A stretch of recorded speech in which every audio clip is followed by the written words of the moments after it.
Good morning, children. Today we are going to start our third lesson, and its name is Structure of Matter.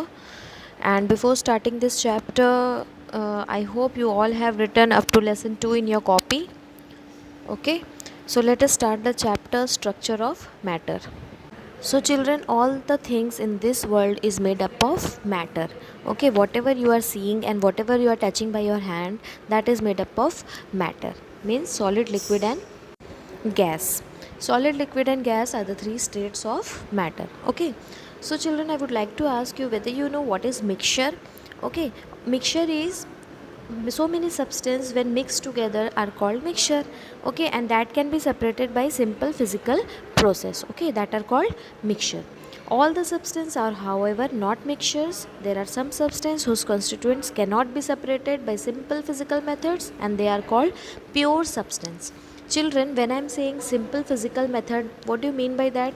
Means easiest method by which you can separate that mixture. Example, hand picking, filtration, crystallization, sublimation. Okay, and what a pure substance whose constituents cannot be separated by simple physical methods are called pure substance. So once again, I would like to tell you what is mixture. A mixture is a combination of two or more substances where these substances are not bonded, I mean joined to each other, and no chemical reaction occurs between any substance. I hope you understand what is mixture. It can be separated by any simple physical separation method. Okay.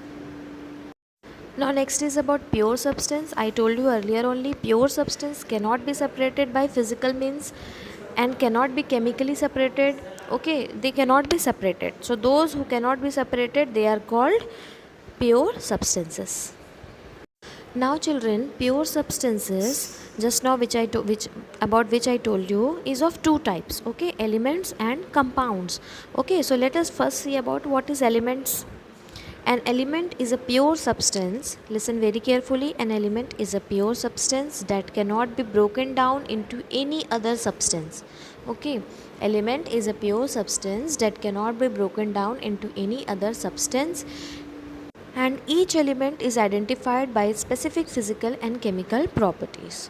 Okay, but the most important line is all the elements are made up of particles and they are called atoms. Okay, atoms are the smallest unit of any particle, and atoms combine to form elements.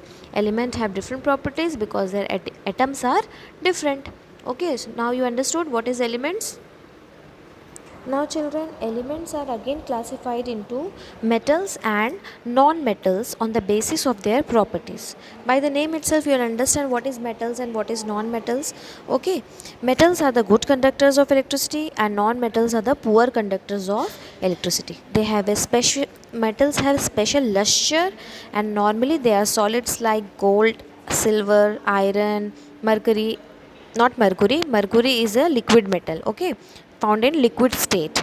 Okay, and non-metals occurs in all the three states at room temperature, that is solids, that is sulfur, liquid state, that is bromine, and gaseous state, that is hydrogen or nitrogen. They are the bad conductors of electricity, as I told you. Now children, I told you that how atoms elements form. When two atoms combine, they form element, and when two elements combine, they form compound. Two or more than two elements when react each other to each other, they form compound. Okay, so what is compound?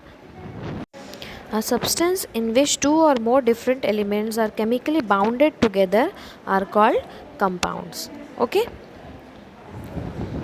So children, I would like to clear your concept about atoms, molecules and compounds. So smallest particle of any substance is atom. Atom combine to form molecules and molecules combine to form compounds. Okay. So children, the smallest freely existing unit of any substance is a molecule, and a molecule can sometimes consist only one atom also. Okay, two or more atoms can combine to form molecule, I told you.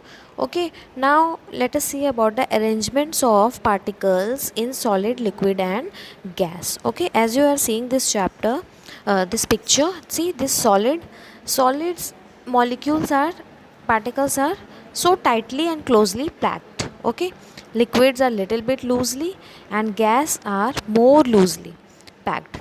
Okay, so by this picture we understood that in solid the arrangement of particles are tightly packed, they are tightly packed with each other, and the force of attraction between the particles of solid is very strong. Okay, and in comparison to that, the liquid particles are not fixed at one position and the particles can move around wherever within liquid, and in comparison to solids the force of attraction between the particles is a little bit weaker. Same as with gas, in gases particles are very far from each other and the force of attraction between the particles of gas is much weaker than that of solid and liquids. Okay, you can see in this picture also they are freely moving here and there. Okay, so once again I am repeating, in solid particles are very close to each other, force of attraction is very high, very strong, and in liquid particles are not fixed, force of attraction is that much not strong as comparison to solid. Okay, and in gas they are freely, particles are freely moving here and there and no force of attraction is there.